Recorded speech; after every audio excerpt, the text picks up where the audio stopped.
សូមស្វាគមន៍បងប្អូនទាំងអស់គ្នាមកកាន់ Channel រឿងនិទានវេទមន្តខ្មែរទាំងអស់គ្នាមុននឹងចូលទៅកាន់សាច់រឿងសូមបងប្អូនជួយចុច Subscribe ម្នាក់មួយដើម្បីតាមដាននិងទទួលបានវីដេអូថ្មីៗពីយើងខ្ញុំហើយកុំឲ្យខាតពេលវេលាយូរតោះយើងទៅកាន់សាច់រឿងទាំងអស់គ្នាសូមជូនរឿងវិជាបាតជើងនិងគ្រូអាគមទាំង3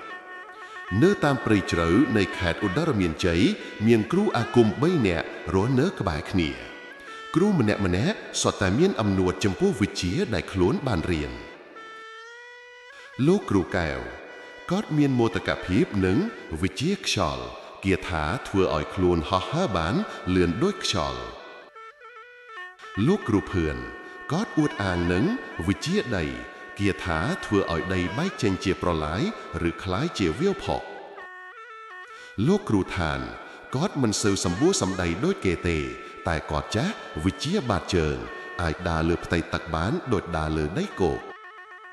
គ្រូទាំង3តែងច្រណែននឹងគ្នាព្រោះយល់ថាវិជ្ជារបស់ខ្លួនខ្លាំងជាងគេថ្ងៃមួយមានតាចាស់ម្នាក់ដែលមានយន្តមហាសង្កត់ដ៏កាច់សាហាវបានមកលួចយកវត្ថុស័ក្តិសិទ្ធិមានតម្លៃពីផ្ទះគ្រូអាគមទាំង3ហើយរត់កាច់ចូលទៅក្នុងព្រៃគ្រូទាំង3ក៏បានដេញតាមតាចាស់នោះយ៉ាងប្រញាប់ប្រញាល់រហូតដល់មាត់ទន្លេដ៏ធំមួយដែលមានទឹកហូរគួចខ្លាំងមិនអាចហែលឆ្លងបានពេលនោះគឺតាចាស់ដែលមានយន្តមហាសង្កត់បានឆ្លងទន្លេទៅត្រីមកខាងបាត់ទៅហើយលោកគ្រូកែវបានស្រែកថាវិជ្ជាខ្យល់របស់អញគឺជាជើងហោះអញនឹងហោះឆ្លងទន្លេនេះគាត់ក៏សូត្រគាថាដើម្បីហោះហើរតែដោយសារមន្តអាគមរបស់តាចាស់បានធ្វើឲ្យខ្យល់អាកាសច្របូកច្របល់គ្រូកែវក៏ត្រូវខ្យល់បក់ធ្លាក់ចូលទឹកទន្លេវិញស្ទើរតែឡង់ទឹកលោកគ្រូភឿនបានសាកចំអកវិជ្ជាខ្យល់របស់ឯងគ្មានបានការទេវិជ្ជាដីទើបជារឿងពិតគាត់ក៏ចាប់ផ្ដើមសូត្រគាថាដើម្បីវាយដីនៅមាត់ទន្លេសង្ឃឹមថាទឹកនឹងរៀងស្ងួត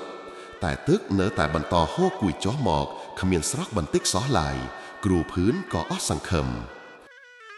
នៅពេលដែលគ្រូទាំងពីរអស់សង្ឃឹមលោកគ្រូឋានក៏បានដើរទៅមុខដោយស្ងៀមស្ងាត់គាត់បានសូត្រគាថាបាតជើងបង្ហោះខ្លួនបន្តិចរួចក៏ចាប់ដើមដើរយ៉ាងលឿនឆ្លងកាត់ផ្ទៃទឹកទន្លេនោះទៅគាត់ដើរបានយ៉ាងស្រួលដូចជាដើរលើផ្លូវថ្នល់ដូច្នោះដែរគ្រូឋានបានតាមទាន់តាចាស់មហាសង្កត់នៅត្រីមកខាងយ៉ាងងាយស្រួលចាប់ខ្លួនតាចាស់នោះហើយយកវត្ថុស័ក្តិសិទ្ធិត្រឡប់មកវិញនៅពេលដែលគ្រូទាំង3បានជួបគ្នាវិញគ្រូកែវនិងគ្រូភឿនក៏បានលុតជង្គង់ចោះសុំទោសគ្រូឋានដោយបានដឹងថាវិជ្ជាណាក៏មានប្រយោជន៍ដែរអាស្រ័យលើកាលៈទេសៈនិងការប្រើប្រាស់របស់វាមិនមែនត្រឹមតែការអួតអាងប៉ុណ្ណោះទេ